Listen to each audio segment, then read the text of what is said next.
श्रावण मास मातम्य कथा अध्याय। आशुतोष शशांक शेखर चंद्रमौली चिदंबरा, कोटि कोटि प्रणाम शंभु कोटि नमन दिगंबरा। श्री शिवाय नमस्तुभ्यम। हर हर महादेव। आप सभी पर भोलेनाथ अपनी दया दृष्टि बनाए रखें। तो आइए आज के अध्याय का शुभारंभ करते हैं। श्रावण मास महात्म्य का 30वां अध्याय। श्रावण मास महात्म्य के पाठ एवं श्रवण का फल। ईश्वर बोले, हे सनंत कुमार, मैंने आपसे श्रावण मास का कुछ महात्म्य कहा है। इसके संपूर्ण महात्म्य का वर्णन सैकड़ों वर्षों में भी नहीं किया जा सकता है। मेरी इस कल्याणी प्रिया सती ने दक्ष के यज्ञ में अपना शरीर दग्ध करके पुनः हिमालय की पुत्री के रूप में जन्म लिया। श्रावण मास में व्रत करने के कारण यह मुझे पुनः प्राप्त हुई, इसीलिए श्रावण मुझे प्रियकर है। यह मास न अधिक शीतल होता है और न ही अधिक उष्ण गर्म होता है।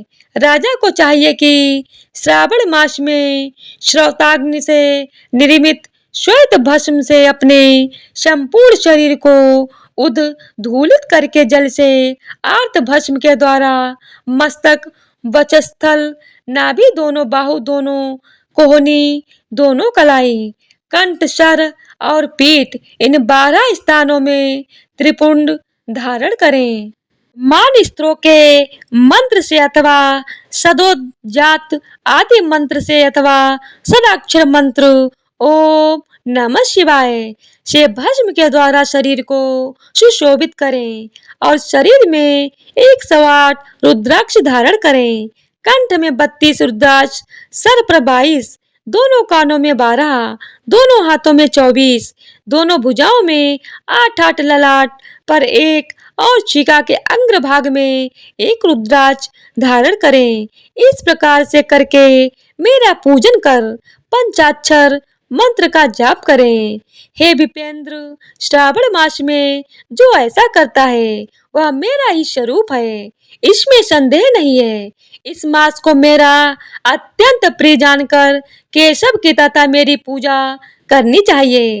इस मास में मेरी अत्यंत प्रिय तिथि कृष्णाष्टमी भारत के पश्चिमी प्रदेशों में युगादि तिथि के अनुसार मास का नामकरण होता है। अतः श्रावण कृष्ण अष्टमी को भाद्रपद अष्टमी समझना चाहिए। पड़ती है उस दिन भगवान श्री हरि देवकी के गर्भ से उत्पन्न हुए थे। हे सनंत कुमार, यह मैंने आपको संक्षेप में बताया है। अब आप और क्या सुनना चाहते हैं? सनंत कुमार बोले, हे पार्वती पते, आपने श्रावण मास का जो कृत्य कहा उन्हें सुनकर आनंद सागर में निमग्न रहने के कारण और उनका वर्णन विस्तृत होने के कारण व्यवस्थित रूप से स्मृति नहीं बन पाई। अतः हे नाथ, आप क्रम से सबको यथार्थ रूप से बताइए। सावधानी से सुनकर मैं भक्ति पूर्वक उन्हें धारण करूंगा। ईश्वर बोले, हे सनंत कुमार, श्रावण मास की शुभ अनुक्रमणिका को आप सावधान होकर सुनिए। सर्वप्रथम शौनक का प्रश्न, तत्पश्चात सूत जी का उत्तर। श्रोता के गुण, आपके प्रश्न श्रावण की व्युत्पत्ति, उसकी स्तुति, पुनः हे मुने आपका विस्तृत प्रश्न, इसके बाद नाम कथन सहित आपके द्वारा की गई मेरी स्तुति, फिर क्रम से उद्देश्य पूर्वक मेरा उत्तर, पुनः आपका विशेष प्रश्न, उसके बाद नत व्रत की विधि, रुद्राभिषेक कथन, इसके बाद लक्ष्य पूजा विधि, दीपदान, फिर किसी प्रिय वस्तु का परित्याग, पुनः रुद्राभिषेक करने तथा पंचामृत ग्रहण करने से प्राप्त होने वाला फल, इसके बाद पृथ्वी पर शयन करने तथा मौन व्रत धारण करने का फल, तत्पश्चात मासोपवास में धारण पारणा की विधि, इसके बाद सोमाख्यान में लक्ष्य रुद्र वर्ती विधि, पुनः कोटिलिंग विधान, इसके बाद अनोदन नामक व्रत कहा गया है। इसी व्रत में हविष्यान्न ग्रहण, पत्तल पर भोजन करना, शाक त्याग, भूमि पर शयन, प्रातः स्नान और दम तथा शम का वर्णन। उसके बाद स्फटिक आदि लिंगों में पूजा, जप का फल। उसके बाद प्रदक्षिणा, नमस्कार, वेद पारायण, पुरुष सूक्त की विधि। उसके बाद ग्रह यज्ञ की विधि, रवि शुभ मंगल के व्रत का विस्तार पूर्वक वर्णन। पुनः बुध गुरु का व्रत। इसके बाद शुक्रवार के दिन जीववंतिका का व्रत। पुनः शनिवार को नरसिंह, शनि, वायुदेव और अश्वत्थ का पूजन। ये सब कहे गए हैं। उसके बाद रोटक व्रत का माहात्म्य, औदुंबर व्रत, स्वर्ण गौरी व्रत, दुर्वा गणपति व्रत, पंचमी तिथि में नाग व्रत, षष्ठी तिथि में सुपोधन व्रत। इसके बाद शीतला सप्तमी नामक व्रत, देवी का पवित्रारोपण। इसके बाद दुर्गा कुमारी की पूजा, आशा व्रत। उसके बाद दोनों एकादशियों का व्रत, पुनः श्री हरि का पवित्रारोपण। पुनः त्रयोदशी तिथि को कामदेव की पूजा। उसके बाद शिव जी का पवित्रक धारण, पुनः उपाकर्म, उत्सर्जन तथा श्रवणाकर्म, इसका वर्णन किया गया है। इसके बाद सर्प बलि, हयग्रीव, जन्मोत्सव, शबादीप, रक्षाबंधन, संकटनाशन व्रत, कृष्ण जन्माष्टमी व्रत तथा उसकी कथा। पिठोर नामक व्रत, पोला नामक व्रत, वृष व्रत, कुश ग्रहण, नदियों का रजोधर्म, सिंह संक्रमण में गौ प्रसव होने पर उनकी शांति, कर्क सिंह संक्रमण काल में तथा श्रावण मास में, दान स्नान, महात्म्य श्रवण। उसके बाद वाचक पूजा। इसके बाद अगस्त अर्थ विधि, फिर कर्मों तथा व्रतों के काल का निर्णय बताया गया है। जो श्रावण मास महात्म्य का पाठ करता है अथवा इसका श्रवण करता है, वह इस मास में किए गए व्रतों का फल प्राप्त करता है। हे सनंत कुमार, आप इस शुभ अनुक्रम को अपने हृदय में धारण कीजिए। जो इस अध्याय को तथा श्रावण मास के महात्म्य को सुनता है, वह उस फल को प्राप्त करता है जो फल सभी व्रतों का होता है। हे विप्रश्रेष्ठ, अधिक कहने से क्या लाभ है? श्रावण मास में जो विधान किया गया है, उनमें से किसी एक व्रत का भी करने वाला मुझे प्रिय है। सूत जी बोले, हे शौनक, शिव जी के अमृतमय इस उत्तम वचन का अपने कर्ण पुट के पान करके सनंत कुमार आनंदित हुए और कृत हो गए। श्रावण मास की स्तुति करते हुए तथा हृदय में शिव जी का स्मरण करते हुए वे देव ऋषि श्रेष्ठ सनंत कुमार शंकर जी से आज्ञा लेकर चले गए। जिस किसी के समक्ष इस अत्यंत श्रेष्ठ रहस्य को प्रकाशित नहीं करना चाहिए।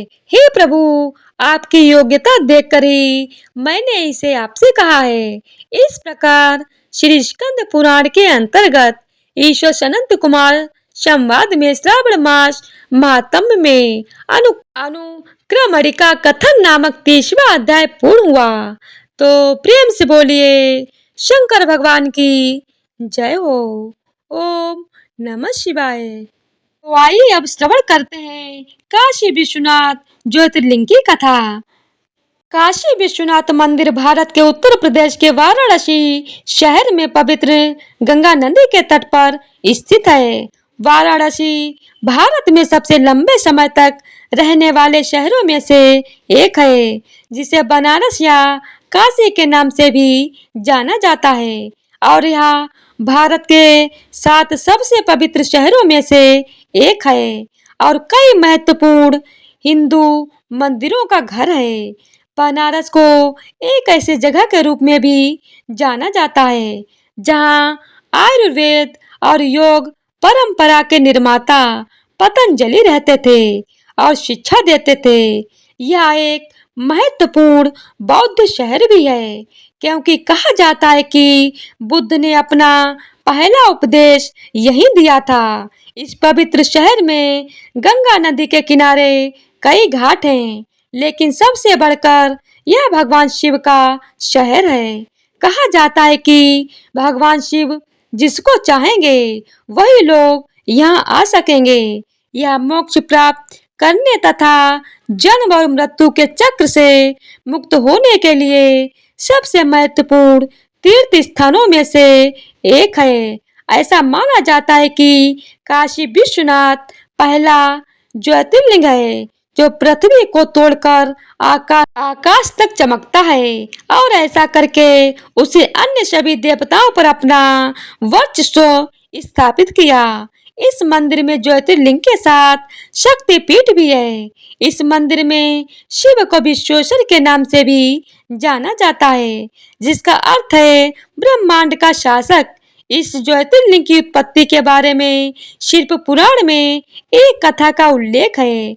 एक बार सृष्टि के रचयिता ब्रह्मा और सृष्टि के पालन करता भगवान विष्णु के बीच अपने सर्वोच्चता को लेकर बहस हुई। उनकी परीक्षा लेने के लिए शिव ने प्रकाश की एक विशाल अंतहीन स्तंभ ज्योतिर्लिंग के रूप में प्रकट हुए। यह निर्धारित करने के लिए कि कौन अधिक शक्तिशाली है, भगवान विष्णु ने बराह का रूप लिया और नीचे की ओर जाने की कोशिश की, जबकि ब्रह्मा ने स्तंभ के शीर्ष तक उड़ने के लिए रूप लिया। लंबे समय तक स्तंभन के अंत को खोजने की कोशिश करने के बाद ब्रह्मा ने अहंकार के कारण झूठ बोला और कहा कि उन्हें स्तंभ का अंत मिल गया है और साक्षी के रूप में केतकी का फूल दिखाया, जबकि भगवान विष्णु ने ईमानदारी से कहा कि उन्हें इसका अंत नहीं मिल सका और उन्होंने अपनी हार स्वीकार कर ली। तब भगवान शिव ने क्रोधित भैरव का रूप धारण किया और ब्रह्मा के पांचवें सर को काट दिया और उन्हें श्राप दिया कि उनकी पूजा नहीं की जाएगी और भगवान शिव को अपने समान हर मंदिरों में पूजा जाएगा। कहते हैं कि पृथ्वी के जिस स्थान पर यह स्तंभ गिरा था वह जगह आगे जाकर काशी विश्वनाथ कहलाया गया। अब आइए श्रवण करते हैं त्र्यंबकेश्वर ज्योतिर्लिंग की कथा। त्र्यंबकेश्वर त्र्यंबकेश्वर ज्योतिर्लिंग जो ब्रह्मगिरि नामक एक पर्वत पर स्थित है। यह वही जगह है जहाँ से गोदावरी नदी शुरू होती है। इस ज्योतिर्लिंगों की सबसे बड़ी खासियत है यहाँ पर मौजूद 3 छोटे छोटे लिंग, जिन्हें ब्रह्मा विष्णु और शिव जी का प्रतीक माना जाता है। पौराणिक कथाओं के अनुसार भगवान ब्रह्मदेव ने भगवान शिव को प्रसन्न करने के लिए ब्रह्मगिरि पर्वत पर तपस्या की थी। तभी से इस पर्वत को ब्रह्मगिरि पर्वत के नाम से जाना जाता है। कहते हैं कि ब्रह्मगिरि पर्वत के बीच आश्रम हुआ करता था जहाँ महान ऋषि गौतम रहते थे। एक बार वहाँ भारी सूखे और अकाल के कारण वहाँ से सभी मनुष्यों के साथ साथ सभी जीव जंतु भी भागने लगे, जिसे देखते हुए ऋषि गौतम ने जल के देवता वरुण देव की तपस्या की। उनकी तपस्या से प्रसन्न होकर वरुण देव ने उन्हें एक ऐसा कुंड भेंट किया जिसमें कभी न समाप्त होने वाला जल था। गौतम ऋषि ने उस पानी का उपयोग सभी प्राणियों की मदद करने के लिए किया। ऋषि गौतम को लोगों का अधिक प्यार और स्नेह मिला, इसीलिए ऋषि गौतम को अधिक पुण्य प्राप्त हुआ। लेकिन जल्द ही आश्रम के दूसरे ऋषियों को इस बात से जलन होने लगी और उन्होंने गौतम ऋषि को नीचा दिखाने के लिए भगवान गणेश की तपस्या की। जैसे ही भगवान गणेश जी प्रकट हुए तो सभी ऋषियों ने उनसे गौतम ऋषि को नीचा दिखाने का आग्रह किया। इस पर गणेश जी उन्हें समझाने की कोशिश की, परंतु जब सारे ऋषि नहीं माने तो गणेश जी ने मजबूरन एक कमजोर गाय का रूप धारण किया और ऋषि के आश्रम में पहुंचे। गाय की ऐसी हालत देखकर ऋषि गौतम ने गाय को कुछ चारा प्रदान किया, लेकिन जैसे ही गाय ने चारे को खाया तुरंत उसकी मृत्यु हो गई। जिसके बाद सभी ऋषि वहां आ पहुंचे और उन्होंने गौ हत्या का पाप ऋषि गौतम पर लगा दिया। गौतम ऋषि ने गौ हत्या के पाप को दूर करने के लिए भगवान शिव को प्रसन्न करने के लिए इसी पहाड़ी पर तपस्या की थी। भगवान शिव प्रसन्न हुए और गौतम ऋषि से पूछा कि वे क्या चाहते हैं। गौतम ऋषि गाय की हत्या के पाप को दूर करने के लिए माता गंगा के जल से स्नान करना चाहते थे। भगवान शिव ने गौतम ऋषि की इच्छा स्वीकार कर ली और गंगा माता का जल ब्रह्मगिरी पर्वत पर भेज दिया। लेकिन गंगा नदी वहां से बार बार गायब हो जाती थी, क्योंकि गंगा माता वहां अकेले नहीं जाना चाहती थी। इसीलिए गंगा माता ने आगे भगवान शिव से त्र्यंबकेश्वर में उनके साथ रहने के लिए प्रार्थना की। भगवान शिव ने गंगा माता के अनुरोध को स्वीकार कर लिया और ज्योतिर्लिंग त्र्यंबकेश्वर के रूप में भूमि से उत्पन्न हुए, जिसे आज त्र्यंबकेश्वर ज्योतिर्लिंग के रूप में जाना जाता है।